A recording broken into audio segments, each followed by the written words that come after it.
എടമുട്ടം ശ്രീ പാലപ്പെട്ടി ഭഗവതി ക്ഷേത്രത്തിലെ അശ്വതിവേലയോടനുബന്ധിച്ച് പറയെടുപ്പ് ക്ഷേത്ര നടപ്പുരയിൽ നടന്നു.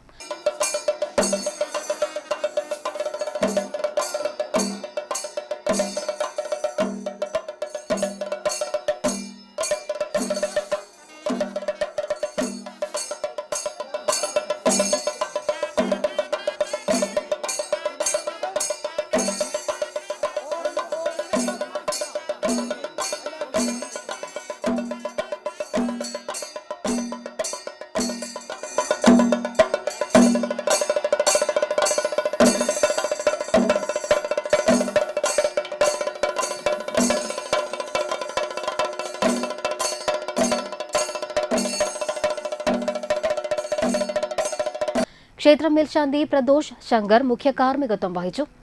അശ്വതിവേല ആഘോഷ committee president Rakesh Oonungal, secretary Mithun, joint treasurer Anoop Thottarath, vice president Pratheesh Sharkkara, joint secretary Sumesh, trust board chairman Sumithran Thottarath, trustee board അംഗങ്ങളായ പ്രകാശൻ കിഴക്കേപുരയ്ക്കൽ, മനോജ് കൂടക്കര, ശ്യാമള ദേവി കിഴക്കേടത്ത്, ബാലൻ നായർ, സുജിത്ത് കിളിയന്ത്ര എന്നിവർ നേതൃത്വം നൽകി.